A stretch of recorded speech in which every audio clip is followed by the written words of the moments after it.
अगर आपने इन 5 लोगों का अपमान कर दिया ना, तो सुन लो, पूरा जीवन पछताओगे। ये कोई फिल्मी डायलॉग नहीं है, ये खुद चाणक्य की चेतावनी है। और आज मैं आपको वो सच्चाई बताने आया हूं जो आपकी सोच को हिला देगी। क्योंकि जो इस नीति को समझ गया उसका जीवन बना, और जो नहीं समझा वो ताउम्र रोया। दोस्तों, ये सिर्फ एक वीडियो नहीं है, ये एक ऐसी सीख है जो आपकी सोच, आपकी आदतें और आपकी पूरी जिंदगी बदल सकती है। आज हम उस गहरी बात को खोलने जा रहे हैं जो चाणक्य ने हजारों साल पहले कही थी, मगर आज भी उतनी ही सटीक है जितनी उस समय थी। चाणक्य कहते हैं, 5 लोगों का कभी भी अपमान मत करना, क्योंकि ये वो लोग हैं जिनकी बद्दुआ लग गई ना तो सफलता हाथ में आने के बाद भी फिसल जाएगी। आज का ये पहला अध्याय इन 5 में से पहले व्यक्ति पर है, और जैसे जैसे आप आगे सुनेंगे आपको अपने ही जीवन के वो पल याद आएंगे जहां आपने इन बातों को नजरअंदाज किया और शायद आज तक उसका खामियाजा भुगत रहे हैं। माँ सिर्फ एक शब्द नहीं, वो आधार है जिस पर तुम्हारा वजूद खड़ा है, जिसने तेरे लिए पूरी रातें जागी भूखी रही, तुझे गोद में उठाया, और जब तू चला नहीं सकता था तब उसने तुझे चलना सिखाया। मगर आज का इंसान जैसे जैसे बड़ा होता है उसे यही माँ बोझ लगने लगती है। चाणक्य कहते हैं, जो व्यक्ति अपनी माँ का अपमान करता है वो कभी भी सच्ची शांति, सच्ची सफलता और सच्चा सम्मान नहीं पा सकता। अब सोचो, क्या तुमने कभी गुस्से में आकर माँ को झिड़क दिया, या फिर जब उसने कोई सलाह दी तो कह दिया, माँ आपको क्या पता। आजकल की दुनिया के बारे में अगर हाँ तो रुको, ये बहुत बड़ा खतरा है। तुमने सुना होगा, बाप का श्राप तो सह लिया जाता है, लेकिन माँ की आंखों के आंसू विनाश की शुरुआत होते हैं। जो बेटा माँ की अनदेखी करता है, माँ को दुख देता है, उसका भाग्य एक दिन रुक जाता है। शायद तुमने भी देखा होगा, कुछ लोग बहुत मेहनत करते हैं, बहुत टैलेंटेड होते हैं, मगर हर बार कुछ ना कुछ ऐसा होता है कि वो आखिरी सीढ़ी चूक जाते हैं। क्यों? क्योंकि उन्होंने उस एक इंसान को रुलाया होता है जो भगवान के सबसे नजदीक होती है, माँ। अब बात करते हैं दूसरी तरफ की, जिस इंसान ने अपनी माँ को खुश रखा, उसकी सेवा की, उसे सम्मान दिया। उसका जीवन भले ही संघर्षों से भरा हो, मगर अंत में उसकी जीत पक्की होती है। जो माँ की सेवा करता है उसकी रक्षा स्वयं ब्रह्मांड करता है। चाणक्य दोस्तों, ये कोई धार्मिक प्रवचन नहीं है, ये मानसिक और भावनात्मक ऊर्जा की वो सच्चाई है जिसे विज्ञान भी स्वीकार करता है। माँ की भावनाएं तुम्हारे विचारों को प्रभावित करती हैं। अगर माँ खुश है तो तुम्हारा अवचेतन मन भी स्थिर और सकारात्मक रहता है, और जब तुम्हारा अवचेतन साथ देता है तब दुनिया की कोई ताकत तुम्हें रोक नहीं सकती।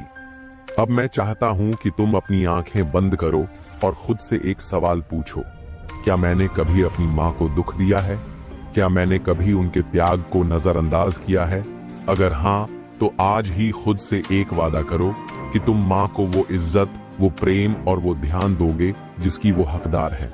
क्योंकि अगर तुमने ये नहीं किया तो चाहे कितने भी कोर्स कर लो, कितनी भी किताबें पढ़ लो, सफलता पास नहीं आएगी। एक बार की बात है, एक युवक था जो बहुत होशियार था, पढ़ाई में टॉप करता था। हर कोई कहता था कि ये लड़का बहुत आगे जाएगा, लेकिन जैसे ही वो नौकरी में गया उसकी तरक्की रुक गई। बॉस नाराज रहने लगे और जीवन उलझने लगा। वो परेशान होकर एक संत के पास गया। संत ने एक ही सवाल पूछा, क्या तूने कभी अपनी माँ को दुखी किया है? लड़का चौंका बोला, हाँ, माँ को बहुत बार डांट दिया, कभी टाइम नहीं दिया। संत मुस्कुराए और बोले, जब तक तू अपनी माँ से माफी नहीं मांगेगा और उन्हें फिर से सम्मान नहीं देगा, तब तक तेरा भाग्य तेरे खिलाफ रहेगा। लड़का घर लौटा, माँ के पैर पकड़े, और उस दिन के बाद उसकी जिंदगी बदल गई। बू का मतलब होता है अंधकार और रू का मतलब होता है उसे दूर करने वाला। गुरु वो इंसान है जो तुम्हें अज्ञान, भ्रम और आत्मसंदेह से निकालकर विश्वास, ज्ञान और सफलता की राह दिखाता है। अब सोचो, क्या तुमने कभी किसी शिक्षक, मेंटर, सीनियर या किसी ऐसे इंसान का अपमान किया है जिसने तुम्हें सिखाने की कोशिश की? अगर किया है तो रुक जाओ, क्योंकि चाणक्य कहते हैं, जिसने गुरु की अवहेलना की उसका ज्ञान बंदर के हाथ में तलवार जैसा होता है, खुद को ही काट देता है। बहुत से लोग थोड़ी सी डिग्री, थोड़ी सी सफलता पाते ही सोचते हैं, अब हमें किसी की जरूरत नहीं। यही सोच सबसे ज्यादा खतरनाक होती है। गुरु की बात काट देना, उसे नीचा दिखाना या उसकी सलाह को पुराना कहकर टाल देना, ये सब संकेत हैं उस विनाश की जो धीरे धीरे जीवन में प्रवेश कर रहा होता है। ज्ञान से बड़ा अहंकार कोई नहीं और गुरु का अपमान उस अहंकार का पहला लक्षण है। गुरु अक्सर गुस्से में कुछ नहीं कहते, लेकिन अगर उनका मन दुखी हो गया, अगर उन्होंने मन ही मन तुम्हारे लिए सोच लिया इसने मेरे साथ गलत किया है, तो समझो उसका असर धीरे धीरे तुम्हारे जीवन में दिखाई देगा। काम बिगड़ने लगेंगे, दिमाग भटकने लगेगा, अवसर हाथ से निकलने लगेंगे। तब तुम समझ ही नहीं पाओगे मैं इतना टैलेंटेड होकर भी पीछे क्यों रह रहा हूं। यही उस अदृश्य श्राप का असर होता है। एक बार एक युवक अपने गुरु से पढ़ाई कर रहा था। गुरु ने उसे बहुत कुछ सिखाया, युद्ध कला, नीति तर्क और नेतृत्व। लेकिन जैसे ही उस शिष्य को राजमहल में नौकरी मिल गई, उसने गुरु को भूल ही गया। गुरु ने कोई शिकायत नहीं की, लेकिन एक दिन वो शिष्य किसी युद्ध में हार गया और अपमान का पात्र बना। तब उसे याद आया, मैंने अपने जीवन के सबसे बड़े स्रोत को अनदेखा कर दिया था। जब वो गुरु के पास वापस गया तो गुरु बोले, ज्ञान देना मेरा धर्म था, मगर उसका सम्मान करना तुम्हारा कर्म था जो तुमने नहीं निभाया। आज के समय में जब हर दूसरा इंसान सोशल मीडिया पर गुरु बनने की कोशिश कर रहा है, कैसे समझें कौन सच्चा गुरु है जो तुम्हें खुश करने की कोशिश न करे, बल्कि तुम्हें बेहतर बनाने की हिम्मत रखता हो, जो तुम्हारी आलोचना करता है ताकि तुम अपनी कमजोरियां समझ सको, जो तुम्हारे सामने भी और तुम्हारे पीछे भी वही बात कहे। अगर तुम्हें ऐसा कोई मिला है तो उसे संभाल के रखना, उसे दोस्त मत समझना, समकक्ष मत समझना, उसे गुरु की जगह देना, क्योंकि वही तुम्हें वहां पहुंचा सकता है जहां तुम अकेले नहीं जा सकते। चाणक्य कहते हैं, अन्नदाता का अपमान करने वाला कभी संतुष्ट नहीं रह सकता। भोजन सिर्फ भूख मिटाने का साधन नहीं है, वो ब्रह्म है, ऊर्जा है, जीवन है। जिसने तुम्हें भोजन दिया उसने तुम्हें जीवन दिया, और जिसने जीवन दिया उसका अपमान मतलब जीवन से ही लड़ाई करना। एक भूखा इंसान खुददारी भी छोड़ देता है। भूख झूठ भी कहलवा सकती है, सम्मान भी बिकवा सकती है। तो जिस समय तुम्हें भोजन मिला वो सिर्फ रोटी नहीं थी, वो इंसानियत, करुणा और भाग्य का मेल था। अगर उस वक्त किसी ने तुम्हारा पेट भरा तो वो भगवान की मूरत था, और अगर अब तुम उसी को भूल गए हो तो समझो भगवान को ही भूल बैठे। अभी हम एक रियल लाइफ एग्जाम्पल से समझते हैं। एक गरीब लड़का किसी गांव में भूखा भटक रहा था। कई दरवाजों पर गया, सबने मना कर दिया। एक बूढ़ी अम्मा ने उसे बुलाकर एक रोटी दी, थोड़ा गुड़ दिया और प्यार से बैठाकर खिलाया। सालों बाद वही लड़का एक बड़ा अफसर बन गया। एक दिन गांव लौटा तो देखा अम्मा अब बूढ़ी बीमार अकेली है। उसने उन्हें अनदेखा कर दिया। अब मैं अफसर हूं, पुरानी बातें भूल जाऊं। मगर किस्मत ने नहीं भुलाया। 1 महीना भी नहीं बीता था, उस अफसर को रिश्वत के आरोप में सस्पेंड कर दिया गया। सबने साथ छोड़ दिया, अकेला बैठा था, भूखा। तभी याद आया, एक समय था जब किसी ने बिना पूछे खाना खिलाया था। आज वो रोटी नहीं खा रहा था, अपनी गलती खा रहा था। आज की दुनिया में लोग बहुत तेज हो गए हैं। किसने मेरी मदद की, किसने मुझे खाना दिया, अतीत को याद करने का क्या मतलब है। भूल जाते हैं कि कृतज्ञता एक ताकत है और उसका अभाव एक श्राप। जिस इंसान ने तुझे बिना उम्मीद के कुछ दिया, उसका एहसान मानना नहीं भूला जाता, उसका सम्मान ताउम्र किया जाता है। क्या तुम भी ये गलतियां कर रहे हो? किसी ने तुम्हें घर बुलाकर खाना खिलाया और अब तुम उन्हें नीचा समझते हो। क्या तुम्हें लगता है अब तुम इतने बड़े बन गए हो कि पुराने लोगों की कोई अहमियत नहीं? क्या तुमने कभी किसी को अपमानित किया जिसने तुम्हारी भूख मिटाई थी? अगर हाँ तो रुको, यही वो मोड़ है जहां से जिंदगी की गाड़ी उल्टा चलने लगती है। चाणक्य कहते हैं, संकट में जो साथ दे वही सच्चा मित्र और सच्चा आत्मीय होता है। मतलब जो बुरे वक्त में भी तुम्हारा साथ ना छोड़े, न डर से भागे, न लालच में बिके, वो इंसान देवता के बराबर होता है। और देवता का अपमान करने वाला कभी सुखी नहीं रहता। तुम्हारा दुख, तुम्हारी हार, तुम्हारी शर्मिंदगी, ये सब देखने वाले बहुत मिलेंगे, लेकिन उसमें जिसने तुम्हें सहारा दिया, भीड़ से अलग होकर तुम्हारे लिए खड़ा रहा, तब वो सिर्फ इंसान नहीं, तुम्हारा रक्षक था। और उस रक्षक का अपमान सीधा ब्रह्मांड का अपमान। अभी हम एक रियल लाइफ एग्जाम्पल से समझते हैं। राहुल एक बिजनेस शुरू करता है। शुरुआत में घाटा, कर्ज, मजाक सब झेलना पड़ा। सबने मुंह मोड़ा, दोस्तों ने फोन उठाना बंद कर दिया, रिश्तेदारों ने नाता तोड़ लिया। बस एक दोस्त अजय हर रोज आता, खाना लेकर, हिम्मत देकर, साथ में बैठकर उदासी सुनता। कुछ सालों में राहुल करोड़पति बन गया। अजय वहीं का वही रहा, एक साधारण नौकरी में। अब राहुल अपने लेवल के लोगों में घुलने लगा। अजय का कॉल भी कभी कभी अनदेखा कर देता। और फिर एक दिन राहुल पर एक बड़ा केस लग गया, फर्जीवाड़े का आरोप, कंपनी सीज, सब कुछ गिर गया। तब जो सबसे पहले मिलने आया वही अजय था। राहुल की आंखों में आंसू थे। मैंने तुझे नजरअंदाज किया यार, अजय ने मुस्कुराकर कहा। यही तो फर्क है, मैं मुसीबत में साथ देने आया था, आज भी आया हूं। अगर आज किसी ने तुम्हारा साथ दिया है तो कल उसे भूल मत जाना। जो तूफान में तुम्हारे साथ खड़ा रहा, उसे तेज हवाओं में अकेला छोड़ दोगे तो याद रखना, ब्रह्मांड अगली बार आंधी भेजेगा, लेकिन तुम्हें बचाने वाला कोई नहीं होगा। क्या तुम भी ये गलती कर चुके हो? क्या तुमने कभी उस इंसान को इग्नोर किया जिसने मुश्किल में तुम्हारा हाथ पकड़ा था? क्या तुमने सफलता के बाद पुराने साथियों को नीचे दर्जा देना शुरू किया? क्या तुम्हारे शब्दों या व्यवहार से किसी सच्चे मददगार को चोट पहुंची? अगर हां तो आज ही उससे माफी मांगो। गुरु वही नहीं जो किताबें पढ़ाए, गुरु वो है जो तुम्हें भीतर से बदल दे, जिसने तुम्हें अनुभव, दृष्टिकोण और सोच दी, जिसने तुम्हें भविष्य दिखाया। अगर तुमने उसका अपमान किया तो समझ लो, ब्रह्मांड तुम्हारी तरक्की रोक देगा। ये बहुत आम बात है। सफल होते ही लोग सोचते हैं, अब मैं जानता हूं सब कुछ, अब मुझे किसी की जरूरत नहीं। और वहीं होती है पहली और सबसे घातक भूल। जिसने तुम्हें सीढ़ी दी उसी को ठोकर मारना मतलब ऊंचाई से गिरना तय है।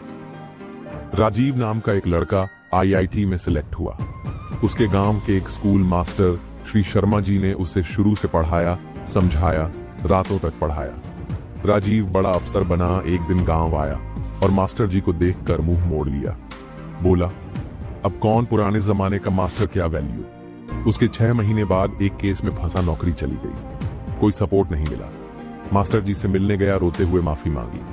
मास्टर बोले, ज्ञान मैंने दिया लेकिन विनम्रता नहीं सीखी, अब सबक वक्त ने सिखाया। चाणक्य नीति साफ कहती है, विद्या का सम्मान करो और विद्या देने वाले का उससे भी अधिक।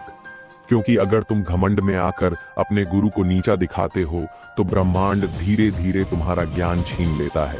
तुम निर्णय गलत लेने लगते हो, लोग तुमसे कटने लगते हैं, तुम्हारी लीडरशिप घटने लगती है। कैसे पहचाने कि आप गुरु का अपमान कर रहे हो अगर आप उन्हें आउटडेटेड कहने लगे हो?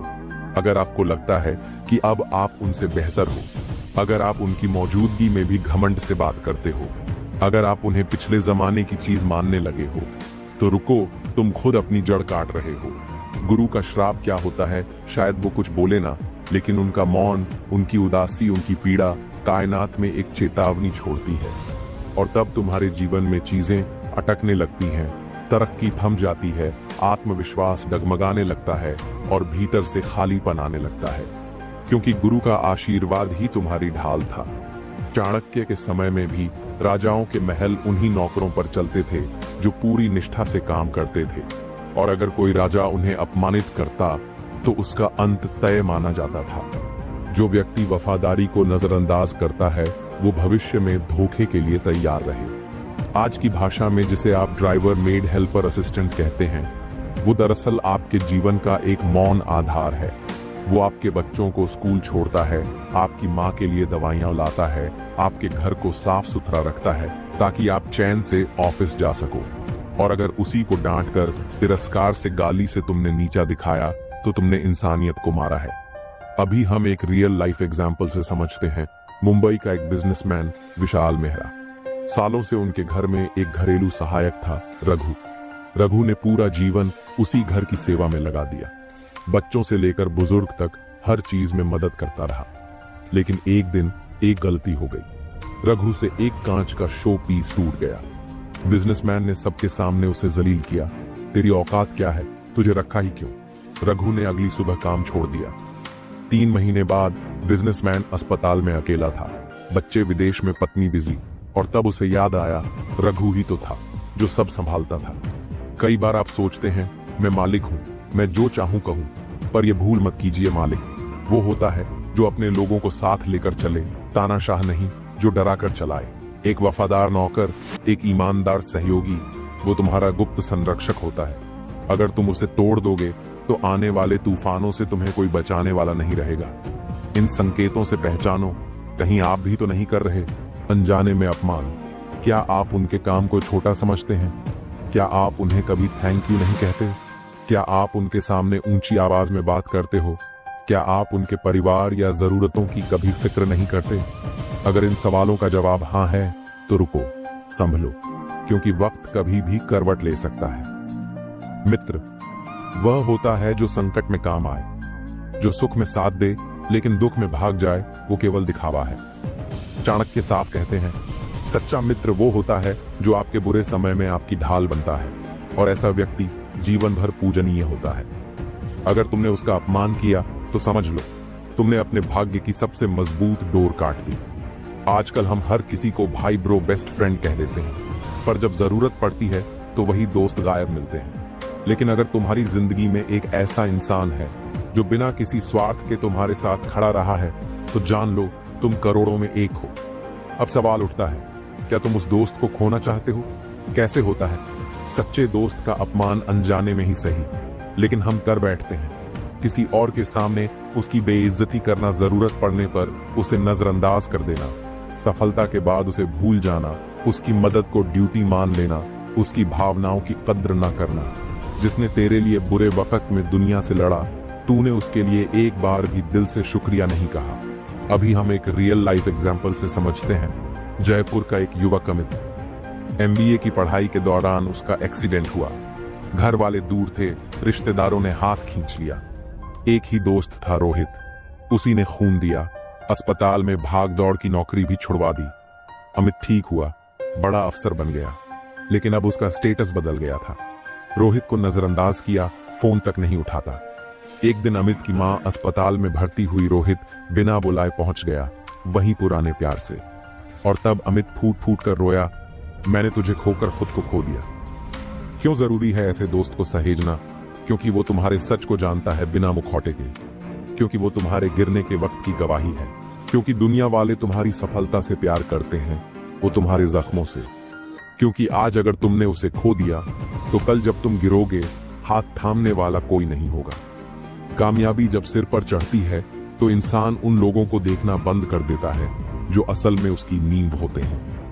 अगर तुम्हारा अहंकार तुम्हें ये सोचने पर मजबूर कर दे कि अब उस दोस्त की जरूरत नहीं है, तो याद रखो अगली बार जब जरूरत होगी तो वो भी शायद मुंह मोड़ ले। जो व्यक्ति अपने बड़ों का तिरस्कार करता है वह जीवन में कभी स्थिर सुख नहीं पाता। चाणक्य कहते हैं, बुजुर्ग केवल उम्र में बड़े नहीं होते, वे अनुभव, त्याग और तपस्या में भी बड़े होते हैं। उनका तिरस्कार केवल उनका नहीं बल्कि आपके कर्मों और भाग्य का अपमान होता है। आज का युवा सोचता है ये तो पुराने ख्यालों वाले हैं, इनकी सोच आउटडेटेड है, ये क्या सिखाएंगे हमें। लेकिन सच्चाई ये है, तू जितना भी जानता है उससे ज्यादा वो चुप रहकर सह चुके हैं। जिसने वक्त की मार खाई है वो वक्त को पहचानना भी जानता है। बुजुर्गों का तिरस्कार कैसे होता है? उनकी बातों को बीच में काट देना, उन्हें इररिलेवेंट समझना, उनकी जरूरतों को नजरअंदाज करना, गुस्से में ऊंची आवाज में बात करना, उन्हें बोझ समझना। जिसने तुझे गोद में उठाया अब तू उसे वृद्धाश्रम भेजने की सोचता है। एक दिल तोड़ देने वाली सच्ची कहानी, दिल्ली की एक नौकरी पेशा महिला श्रेया। पिता रिटायर हो चुके थे, घर में रोज छोटी छोटी बातों पर अनबन होती। एक दिन श्रेया ने अपने पिता को साफ कह दिया, पापा अब आप आराम करिए, घर में ज्यादा दखल ना दें। पिता चुप रहे। कुछ महीने बाद वो चुपचाप वृद्धाश्रम चले गए। 5 साल बाद श्रेया की बेटी ने वही लाइन उससे कह दी, माँ अब आप इंटरफियर मत किया करो। और तब उसे एहसास हुआ वक्त वही करवाता है जो तूने किसी और के साथ किया होता है। तुम्हें जो सफलता मिल रही है हो सकता है वो तुम्हारे दादा दादी, नाना नानी या माँ पिता के किए गए पुण्य और आशीर्वाद का फल हो।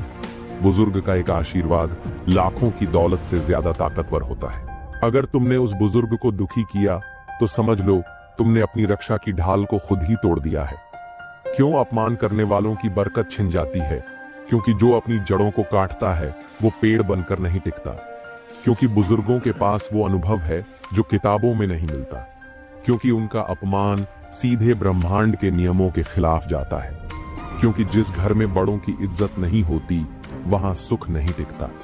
वो 5 लोग जिनका अपमान नहीं करना चाहिए, जो तुम्हारा बुरा समय देखकर भी तुम्हारे साथ रहा वफादार दोस्त, जिसने बिना मांगे तुम्हारी मदद की, निर्लोभी सहायक, जिस गुरु ने तुम्हें ज्ञान दिया, शिक्षक मार्गदर्शक, जिसने तुम्हें जन्म दिया, पाला संवारा माँ बाप, जिस बुजुर्ग ने तुम्हें आशीर्वाद दिया, दादा दादी नाना नानी बुजुर्ग, इनका अपमान केवल उनका नहीं बल्कि तुम्हारे भाग्य का तिरस्कार होता है।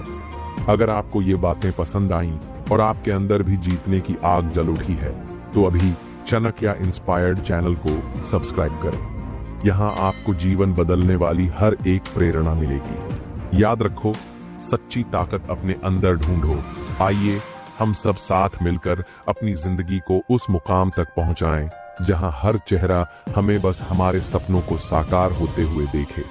सब्सक्राइब करें और आगे बढ़ें अपनी सफलता की ओर। धन्यवाद।